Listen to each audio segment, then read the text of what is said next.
tayo. Let us pray. Dakilang Ama at mapagpalang Diyos, salamat po God for this opportunity to come together in your presence, Lord, to worship and to glorify your holy name. We thank you for this privilege of sitting at your feet, O God, to be taught, to be nourished with your food, O God, to be directed, to be corrected, to be guided, O God, para po mas magiging malakas pa po kami, mas magiging maayos pa po ang aming mga paglilingkod sa iyo, Panginoon. Salamat po at ikaw po ang tagapagturo namin sa hapong ito. Gamitin mo lang ako, Panginoon, bilang bibig mo, bilang tagapagsalita mo, Panginoon. Pero ikaw po, Panginoon, ang siyang salita na aming mapapakinggan sa hapong ito. Salamat po, ito po ang aming samong dalangin, and continue to invite the Holy Ghost, O Lord, to move in the midst of us, to give us the conviction, to give us the understanding, even to those who are watching online, Lord. Father, we thank you. This is our prayer, Lord, in Jesus' name. Amen. Amen. Praise the Lord. Isang mapagpalang hapon po sa bawat isa sa atin at napakabuti ng ating Panginoon. Amen. Hallelujah. Can I hear an amen? Amen. Amen. Praise God. Indeed, God is good. Sinong nangyari sa speaker? Okay, praise. Medyo nagpa-fluctuate ang inyong microphones. Okay, so let's go to the life of Jonah. Tignan nga natin, ano bang mapapag-aralan natin sa buhay ni Jonah?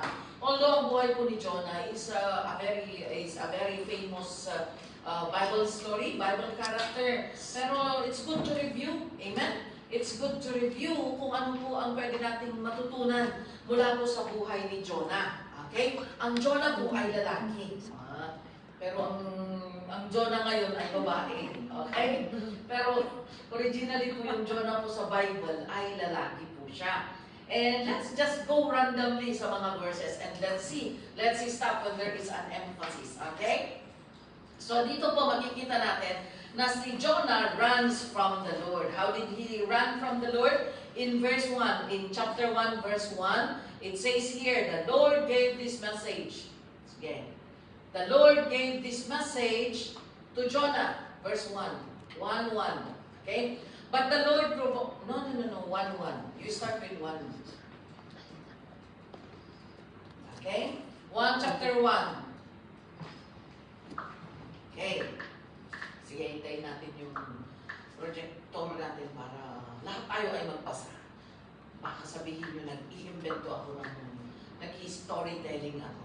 Okay? So, Jonah chapter 1, verse 1, is starting from there. Sabi niya dito, the word of the Lord came to Jonah, son of Amittai.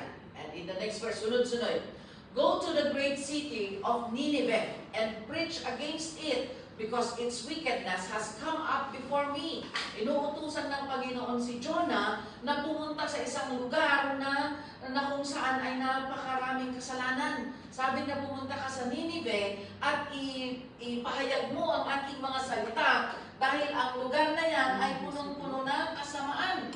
Kaya inuutusan niya si Jonah na pumunta doon para ipahayag ang salita ng Panginoon, to preach the gospel in order that the people of Nineveh will change will be saved, okay? Para magbago sila. And in the next verse, ano ang ginawa ni Jonah? O patungo sana siya sa Nineveh, pero ano ang ginawa ni Jonah? In the next verse, please. Verse 3. Go to the great city. Oh. 1:3. Sunod-sunod hanggang matapos yung chapter na yun. But Jonah, instead of going to Nineveh, saan siya pumunta? Jonah ran away from the Lord and headed for Tarshish. Nineveh, ang layo ng spelling ng Nineveh sa Tarshish. Depende na naman sa spelling ng ginawa ni Jonah. So Jonah ran away, imbes na sa Nineveh siya pupunta, he headed for Tarshish. He went down to Joppa, where he found a ship bound for that port, and after paying the fare, he went aboard and sailed for Tarshish to flee from the Lord.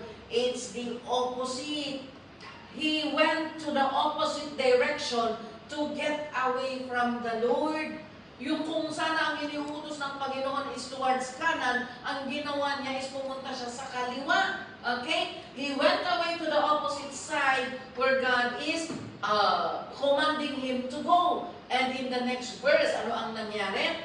Then the Lord sent a great wind on the sea, and such a violent storm arose from that ship, threatened to break up. O, akala mo makakatakas ka kay Lord Jonah ka, Sinundan siya ng Panginoon. At paano sumunod si Lord? Ay, great wind ang ipinadala ng Panginoon to cause a violent storm in the sea. Dahil tinakbuhan ni Jonah ang pagkakatawag niya o ang sinasabi ng Panginoon sa kanya. Kaya hinabol siya ni Lord sa pamamagitan na storm. Ginamit ni Lord ang storm para sa ganun ay magmensahe kay Jonah. And what happened after that? In the next verse, all the sailors were afraid and each cried out to his own God. Yung mga kasamahan niya sa ship ay umiyak lahat, nagnalangin lahat sa kanilang mga Diyos-Diyosan. Small G ang nakalagay dyan. So sa mga Diyos-Diyosan nila, tumawag na sila sa lahat-lahat ng mga bato, mga punong kahoy na alam nila. At kung sino-sino pang Diyos na kilala nila.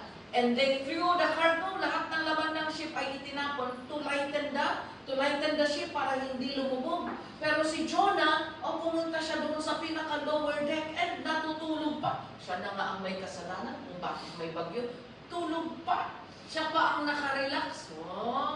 Kaya ginising siya in the next verse, ginising siya ng mga tao. Sabi nila, the captain went to him and said, "How can you sleep? Hindi na nga, nagugulo na tayo, lulubog na tayo, nakatulog ka pa dyan. Get up and call on your God. Pati ikaw, tumawag ka sa Diyos mo. Maybe He will take notice of us and He will not perish. We will not perish para hindi tayo masira. Magsitawag na kami. Kaya tignan ninyo, in time of disasters, kanya-kanyang Diyos ang tinatawag. May tumatawag sa Diyos ni ganito, sa Diyos ni ganito. May tumatawag kay Lord Jesus. Kaya nung naglindol ang Visayas, di ba mayroong mga video clips na binivideo nila yung pagbuka ng or paggalaw ng mga bahay. Lord Jesus, tama na please, tama na, magbabago na kami Lord, please. Sorry na Lord, sorry na. Di ba? Lahat ay nagsusorry na sa kanilang mga Diyos. Tumatawag na lahat sa kanilang mga Diyos. Okay? And so it happened also in the time of Jonah. Tumawag na silang lahat, and even si Jonah, sabi nila, tumawag ka din sa Diyos mo. Sabi ng captain of the ship. And in the next verse, tingnan natin.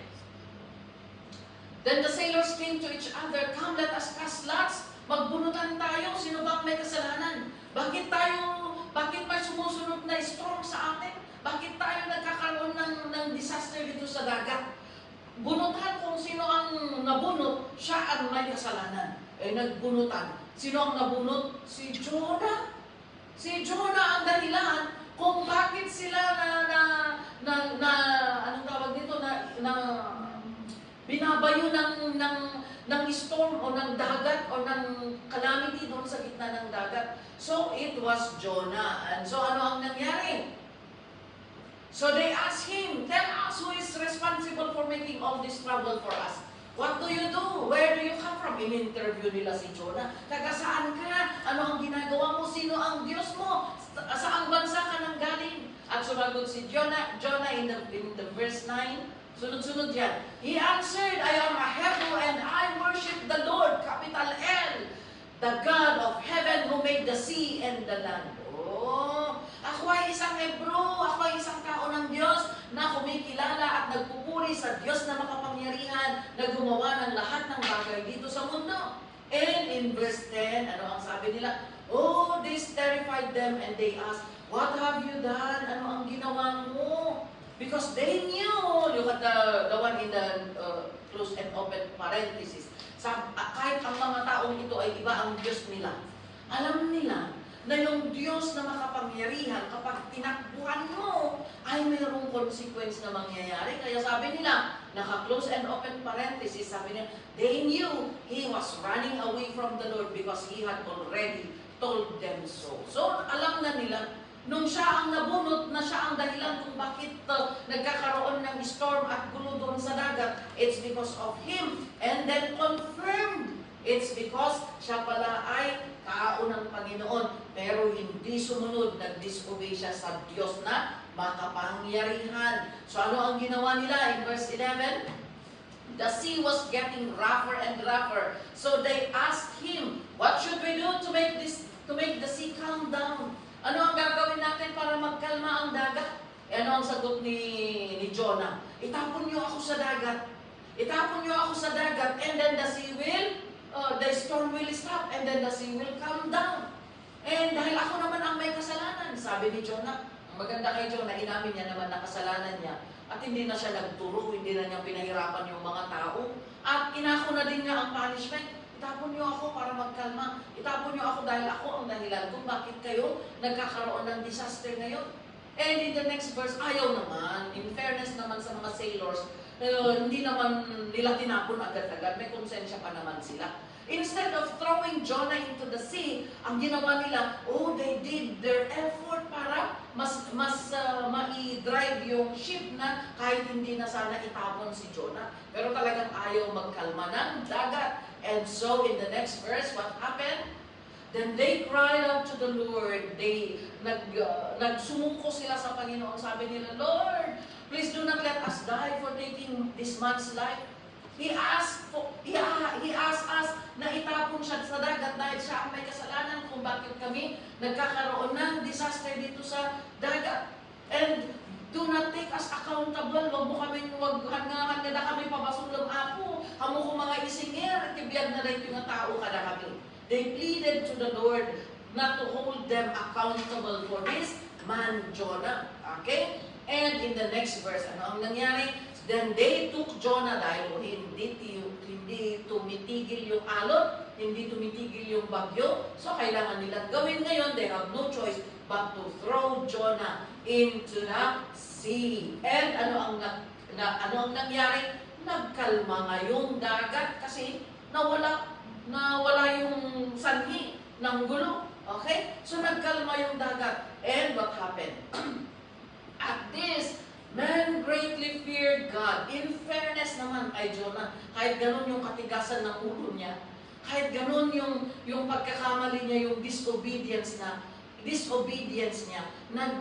siya ang naging dahilan kung bakit nagkaroon ng storm.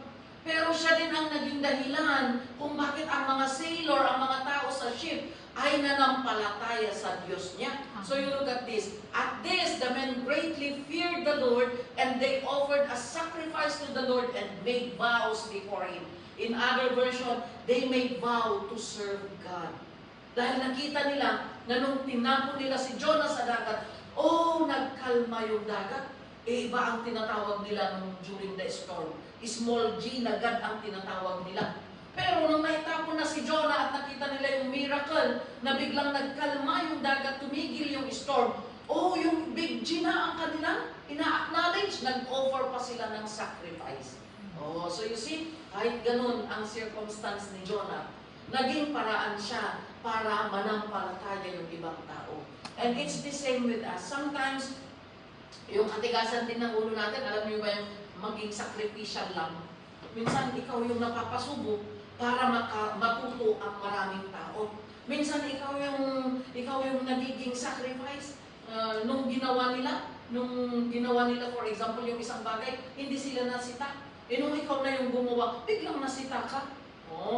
Ikaw na-experience yung gano'n na natatapat sa'yo, yung mga bagay-bagay, tapos ikaw yung napapagalitan. Pero yung galit is not only for you, but for everyone, para hindi nila uulitin yung pagkakamali mo. Amen? Pero syempre, kung ikaw yung palaging sacrificial lang, nakakainis din naman minsan na palaging sa'yo natatapat. Nung sila yung gumawa, hindi napansin. Nung ikaw na yung gumawa, biglang lahat ng tao napansin yung ginawa mo. Napagalitan ka na i-public, ano ka pa? Na i-public pa ang pangalan mo. But then, dahil dyan, natuto ang maraming tao. At praise the Lord pa rin. Kung dahil sa buhay mo, dahil sa pagkakadisiplina sa'yo, ay madidisiplinahan ang mga tao at hindi nila uulitin yung pagkakasala na ginagawa mo, then praise God. Dahil naging instrumento ka ng Panginoon in order na matuto ang maraming tao. Amen? So ganyan, because of that circumstance na nakita nila na milagro ng Panginoon, na kahit na ganun ang nangyari na tinakbuhan ni Jonah at tinabot siya ng Panginoon through storms and yung na-experience nila sa dagat, God still used His life to bring these people who do not believe in God in the letter big G. They believe in small g God, Diyosan. Pero dahil dyan sa nangyari kay Jonah, they came to know and believe in the Lord Jesus Christ. God, to the God of Abraham, Isaac, and Jacob. Okay? So ano ang nangyari? Tingnan natin. Ano ang nangyari after that? Next verse, please. But the Lord, the previous verse 16. And ano ang nangyari? As the men greatly feared the Lord, and verse 17. Now the Lord had arranged for a great fish, okay? But the Lord provided a great fish to swallow Jonah, and Jonah was inside the fish 3 days and 3 nights. Itinapon siya sa dagat, kumalma yung dagat, pero of course, hindi naman papahintulutan ng Panginoon na malunod at mamatay si Jonah doon sa dagat. So, God provided. Kahit ganun naman na tinakbuhan niya si Lord, ay alam niyo, God is gracious. God is merciful. Hindi agad-agad na pinatay o kaya sinira si Jonah. Mayroong binigyan pa niya ng pagkakataon si Jonah para magsisi, para i-realize ang mga bagay-bagay. And so, God provided a great fish to swallow Jonah. Swallow. Kaya pati yung fish binili ng Panginoon, huwag mong nguyain. I-swallow mo siya para buo siya na makakarating sa tiyan mo. Kaya pati yung fish nag-obey sa ating Panginoon. Kaya instead of chewing Jonah, dahil pananghalian siguro or pang dinner niya, ay dahil ang instruction ng Panginoon is swallow, i-swallow. So, swinalo niya si Jonah, and Jonah stayed inside the belly of the fish for 3 days and 3 nights. At anong nangyari? In chapter 2, kung babasahin po ninyo yan, nanalangin si Jonah. Doon na po siya nagpakumbaba. Sa 3 days, 3 nights niya sa loob ng tiyan ng fish na yan, hindi po specific na pating. Kasi minsan sa kwento, kinain siya ng pating. Hindi po in-specify ng Panginoon ko, balyena ba, pating, o ano ba, ang kumain kay Jonah. Basta great fish. Okay? So doon sa loob ng tiyan ng fish, ay doon na na-realize ni Jonah ang kanyang pagkakamali. There that he repented, there that he acknowledged God in his life, there that he nagsisi siya. Talagang pinagsisihan niya na hindi niya tinupad ang kalooban ng ating Panginoon sa kanyang buhay. So God gave him another chance. Kaya nung nagsisi na siya at nagpakumbaba na siya sa ating Panginoon, in Jonah chapter 2 verse 9, dahil nakita ng Panginoon yung sinceridad ni Jonah na nagsorry siya at nagpakumbaba siya sa Panginoon. In verse 9, it says here, "But I will offer sacrifices you with songs of praise, and I will fulfill my vows, for my salvation comes from the Lord alone." Ay, verse 10 pala. And then in verse 10, dahil in-acknowledge na ni Jonah ang kapangyarihan ng Panginoon, in verse 10, sabi niya, Then the Lord ordered the fish to spit Jonah out onto the beach. 1:10. 2:10. Okay? Then the Lord ordered the fish. Dahil nakita ng Panginoon ang pagpapakumbaba ni Jonah, sabi niya sa fish ulit, idura mo na si Jonah. Buti pa yung fish, very obedient. Sabi niya sa fish, swallow Jonah. Sinualo na si Jonah. Nung sinabi na naman ng Panginoon, spit out Jonah. Spit out Jonah. 2:10. Chapter 2 verse 10. Jonah chapter 2 verse 10. Then the Lord ordered the fish to spit out Jonah onto the beach. Okay? Very obedient naman itong fish na ito dahil itinuran niya si Jonah into the dry land. Hindi sa dagat ulit, sa gitna ng dagat, kundi doon na sa dry land. Amen? Safe na itinura ng fish si Jonah. So ano ang nangyari in chapter 3? Let's jump on to chapter 3, the whole chapter. Okay? So ano ang nangyari in verse 1? Then the Lord spoke to Jonah the second time. The first time, tumakbo si Jonah. Hindi siya sumunod. But God is gracious. Salamat sa Panginoon. Dahil may second chance. Kaya God is a God of second chance. Nabigyan na ba tayo ng second chance? Baka naka 10 chance na nga tayo, 11, 12. Baka 100 na kaya. Maraming chances ang binibigay ng ating Panginoon. Pero huwag tayo, ay di ba, lagi naman ako nagsusuri, okay na naman si Lord. But we do not boast about that because we do not know the time of God's coming. Baka naglalaro ka pa, dumating na si Lord. Sayang yung mga chances na ibinibigay ng Panginoon. And so, the Lord spoke again to Jonah for the second time. And the same command. Kaya, ano ang mensahe na matututunan natin dito? You are just prolonging your agony if you keep running. Kasi hindi naman pinalitan ni Lord yung command eh. Yun pa rin yung command. Kaya kahit na takbuhan mo ngayon, babalik na naman si Lord sa'yo, yun pa rin ang ipapagawa sa'yo, hindi niya papalitan. Amen? So, sabi ulit ng Panginoon kay Jonah, go to the great city of Nineveh and proclaim to it the message I give you. The same command, mga kapatid. Hindi pinalitan ni Lord. Hindi niya sinabi na, oh, okay, dahil ayaw mong pumunta, o sige, garo, doon ka na lang sa iba pumunta. Papalitan ko yung lugar. No, cannot. Amen? No, cannot. Kung saan tayo ginadala ng Panginoon, doon tayo. Amen? Hindi yung sa pili mo, kundi sa pili ng ating Panginoon. And so, what happened after that? This time, oh, praise God, natuto na si Jonah. This time, Jonah obeyed the word of the Lord and went to Nineveh. Now, Nineveh was a very important city. A visit required 3 days. Okay? Napakahalaga ng Nineveh, kaya nga concerned ang Panginoon. Amen. And so, Jonah proclaimed the word of God there in verse 4. On the first day Jonah started into the city, he proclaimed, 40 more days and Nineveh will be overturned.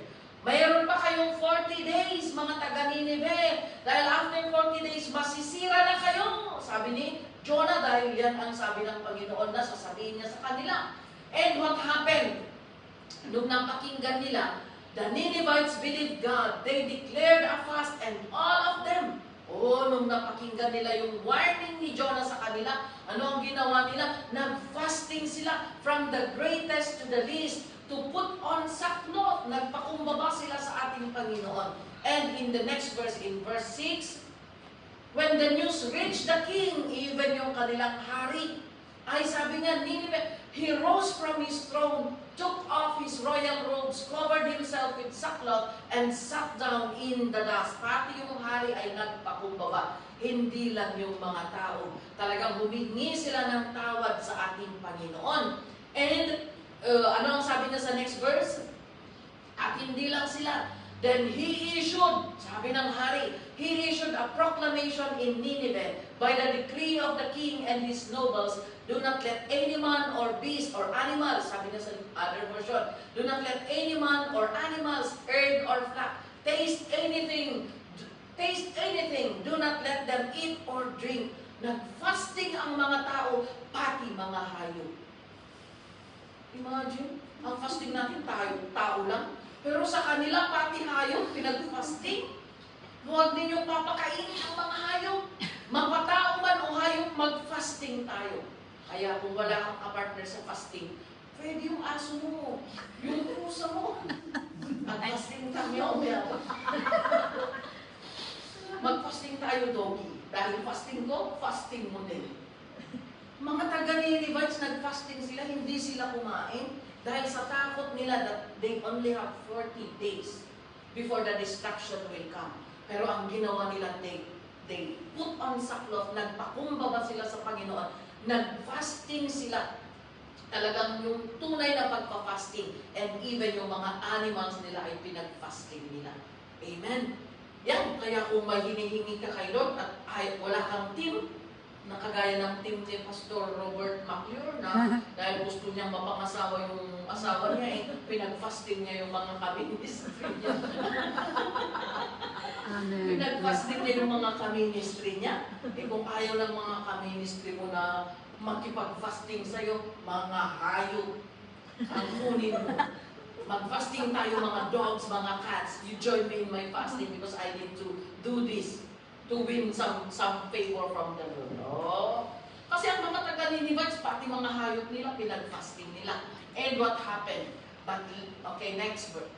But let man and beast be covered with sackcloth. Let everyone call urgently on God. Let them give up their evil ways and their violence. Yan. Yan ang ibinilin ng king ng Nineveh. Magpakumbaba tayong lahat, mag-fasting tayo. Talikuran natin yung ating mga ginawang masasama. Yung mga violence natin, yung kapalaluan natin, sabi ni king ng Nineveh. And who knows? Baka sa ating pagpa-fasting, baka sa ating pagpapakumbaba sa Panginoon, God may relent and with compassion turn from His fierce anger so that we will not perish. Dahil alam nila na kapag naggalit ang Panginoon, God will really do what He has planned. Kaya sabi nila mag-fasting tayo, baka sakali na hindi gawin ng Panginoon ang kanyang binabala na pagkasira natin. Ano ang nangyari in verse 10? When God saw what they did, oh, lo and behold, nakita ng Panginoon yung pagpa-fasting nila, nakita ng Panginoon yung pagpapakumbaba nila. And what happened? When God saw what they did and how they turned from their evil ways, He had compassion and did not bring upon them the destruction He had threatened. Oh, praise God! So you see, ang bisa ng repentance and humility, napaka-powerful po. Alam nyo, ang kabayaran ng kasalanan ay kamatayan, destruction, being away from the presence of God. But when we repent, when we come to go back to the Lord and return to the Lord and forsake, itigil natin, talikuran natin yung mga evil ways natin, yung mga pagkakasala natin, yung mga bagay na ginagawa natin na hindi kaaya-aya sa Panginoon, it will lead to our salvation. It will lead to God relenting. Hindi tutuparin ng Panginoon ang kanyang destruction na binabala sa atin. Because of the humility of the people. Amen? Pero ano ang nangyari? In the next verse, in the next chapter, nakita ni Jonah, imbes na si Jonah, dapat ang reaction niya, oh, thank you Lord, dahil di ba, isinugo siya ng Panginoon bilang tagapamagitan. Inutusan siya ng Panginoon na ipahayag ang warning ng Panginoon sa mga taga-Ninive kasi masisira na sila. Kung biglang nagpakumbaba yung tao na winawarningan mo, ay dapat magalak ka. Dapat, ay thank you Lord, salamat Lord, dahil nagpakumbaba sila. Salamat dahil hindi mo na itutuloy ang kapahamakan, hindi mo na itutuloy ang kaparusahan. Pero kakaiba ang Jonah na ito. Imbis na matuwa, nalungkot siya at nagalit siya sa Panginoon. Nagalit siya kasi hindi itinuloy ni Lord yung parusa para sa mga Ninive. But Jonah was greatly displeased and became angry to God. And ano ang sabi niya in the next verse? So he prayed to the Lord, oh Lord, is this not what I said when I was still at home? Hindi ba ito yung iniisip ko nung nasa bahay pa ako, kaya nga ako tumakbo? Dahil ayaw kong gawin ang iniuutos mo, dahil alam ko na mahabagin ka, maawain ka, na ililigtas mo din sila, na yayakapin mo pa rin sila dahil sa kanilang mga pagkakasala. Kakaibang kapanungutan ito. Wala si Jonah dito ba? Wala. Walang Jonah. Salamat naman. Amen? Walang Jonah dito. Nagalit siya dahil naawa si Lord sa Ninive. Nagalit siya dahil iniligtas, hindi itinuloy ni Lord yung kaparusahan sa kanila. And so in the next verse, ano ang sabi niya? Next verse, now, O Lord, take away my life, for it is better for me to die than to live. Hindi niya maatim na makita na naisalakan tininibe, handa nga kaya, handa nga mairusok, nga makita nga, handa na parusaan tininibe. Kasi gusto niya na maparusahan sila dahil sa kanilang wickedness. Pero iba yung ginawa ni Lord because people humble themselves. Yan nga naman ang hinahanap ng ating Panginoon. Sabi ng Lord sa kanyang salita in the book of Chronicles na, when my people humble themselves and seek my face and turn away from their wicked ways, I will heal them. I will heal the land. Imbis na mamamatay sila, God will save them. And it is so even in the time of Jonah. Amen? Na instead na parusahan niya yung mga tao na wicked people in Nineveh, God relented in giving the punishment or the disaster. Now Jonah is so angry. Ako na lang ang mamatay karon. Nagtampo si Jonah. Siya karon ang di matay, wala na mamatay, di siya ako. Diba, minsan, if we do not get what we want, magtatampo tayo pati kay Lord. Favorite mo, isudan mo. Kaya nga, kita tinakbuhan mo una kasi alam ko, hindi mo na naman sila paparusahan. Tapos ngayon, hindi mo na naman sila paparusahan. Talagang totoo, confirm yung hinala ko noon pa man. Sabi ni Jonah, so nagtatampo siya. And then what happened? Saan siya pumunta? Next verse.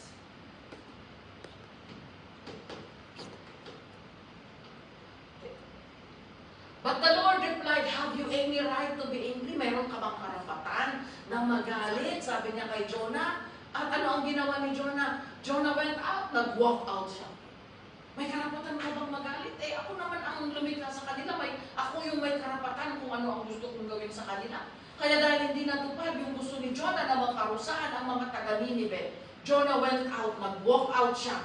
Jonah went out and sat down at a place east to the city. There he made himself a shelter that is in the shade and waited to see what would happen to the city. So nandun siya. And ano ang ginawa? Then the Lord, tignan nyo, kahit ganito ang feeling ni Jonah, sinusuyo pa rin ng Panginoon siya. Dahil mainit, the Lord provided a vine.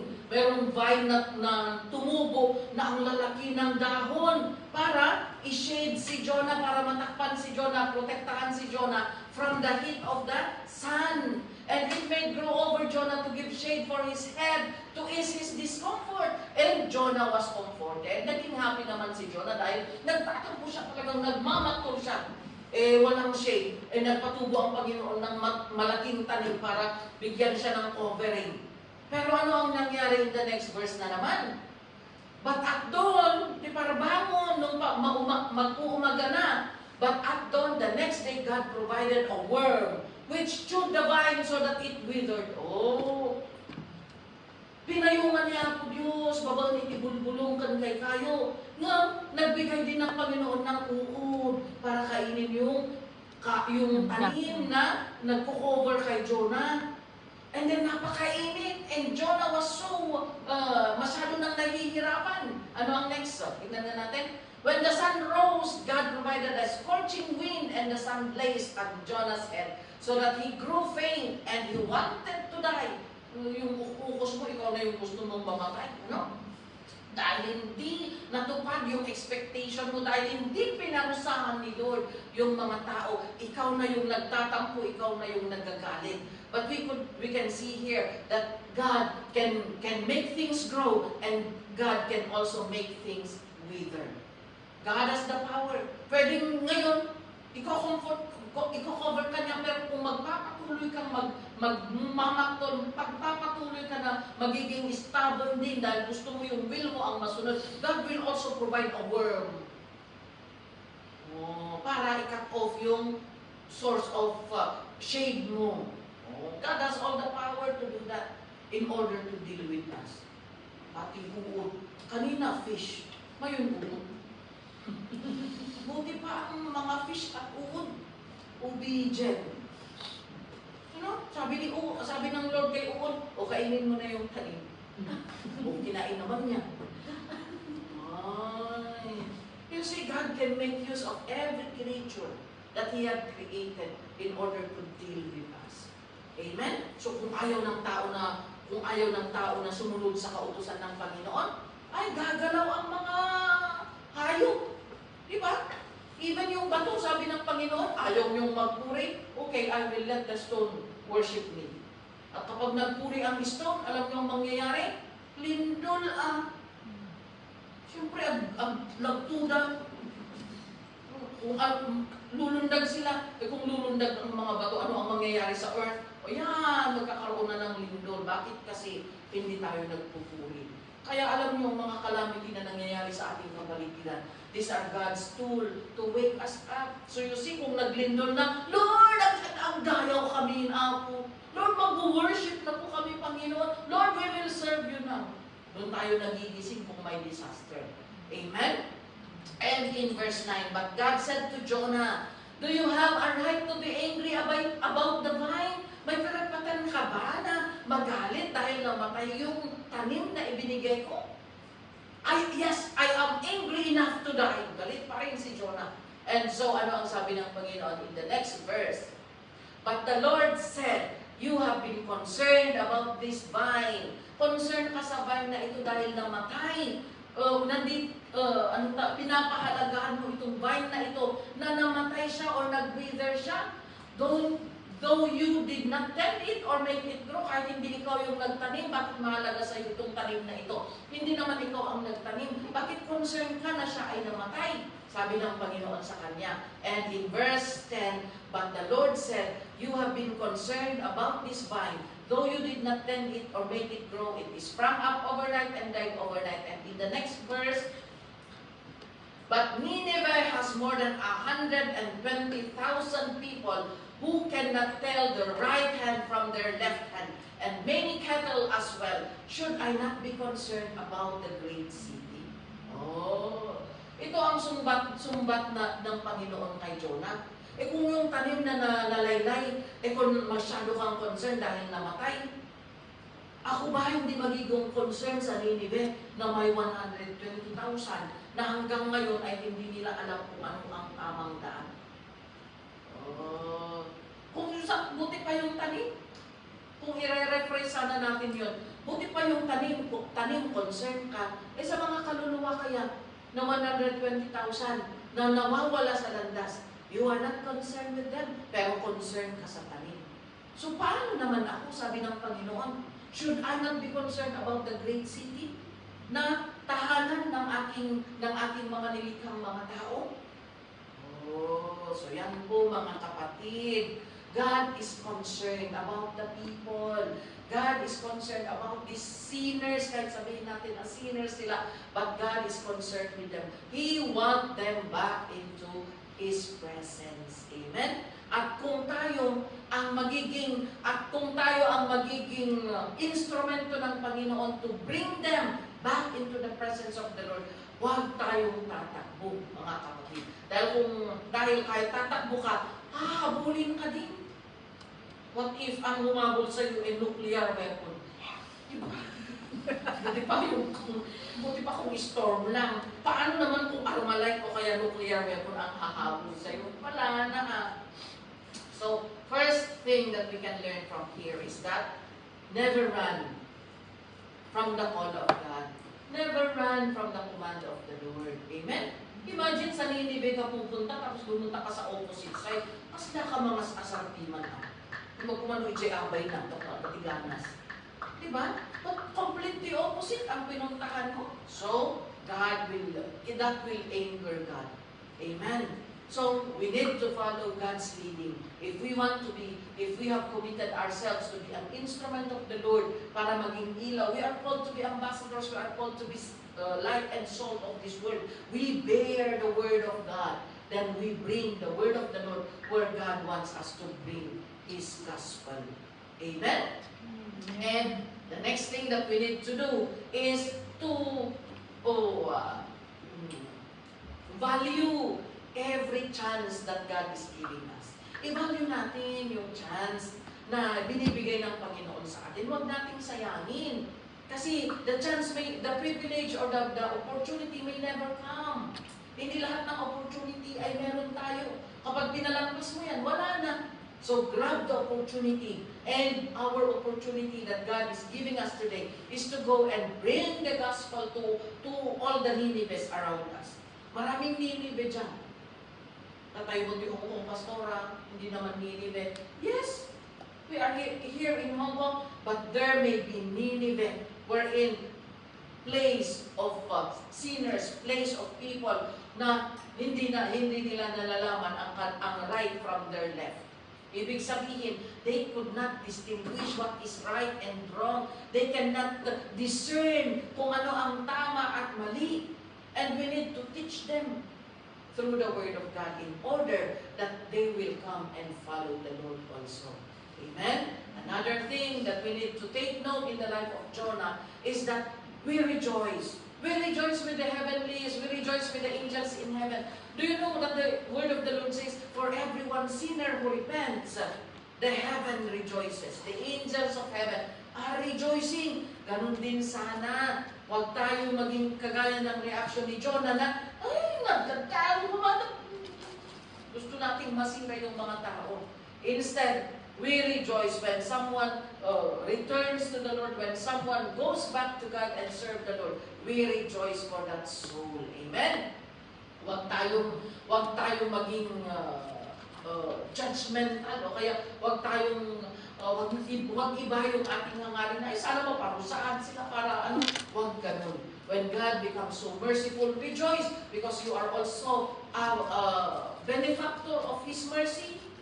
Amen? Eh kung ikaw nakakatanggap ng mercy, bakit hindi natin i-share sa iba ang habag at awa ng ating Panginoon? Amen? So, another thing that we can see in here, that even if God planned destruction for the wicked people, if the wicked people or the sinners or the people who are in the dark will humble themselves and repent and really turn away from their sin, God will relent. God will relent, kapatid. And God will give you a second chance. And God is concerned with you, people here on earth. Amen? So yan po mga kapatid, ang pwede natin pag-aralan mula po dito sa buhay ni Jonah. Makipag-rejoice po tayo for everyone who turns away from sin and who turns to God. Amen? Po mga kapatid, and let's continue to proclaim the gospel and continue to proclaim the warning of the Lord so that a city, a clan, a tribe, a nation will turn their backs from their sins and go back to the Lord. Amen? So yan lang po ang aking maibabahagi sa hapon ito at sana po may natutunan tayo sa buhay ni Jonah na huwag po nating takbuhan ang mga pagkakatawag ng Panginoon sa atin. Huwag nating takbuhan ang command ng Panginoon sa atin. Huwag nating kontrahin. Kung pa-right ang sabi ni Lord, huwag kang pumunta sa left. Okay? So yan lang, mga kaibigan, ang ating lesson for this afternoon. And sana po meron po tayong natutunan mula po sa salita ng Panginoon at mula po sa buhay ni Jonah. And before I give back to the MC, let us bow down in prayer. Hallelujah.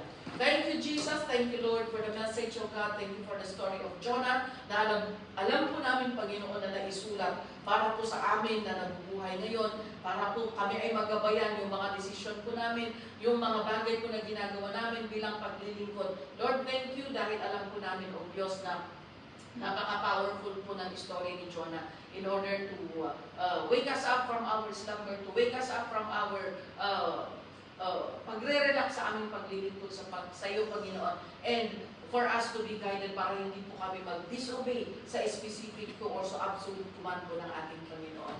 Lord, we thank you so much. Have your way in our lives, O God, and continue to teach us. Continue, O Lord, to direct our path, O God, for the glory of your name alone. Thank you. This is our prayer, Lord. In Jesus' name, amen and amen. God bless you all.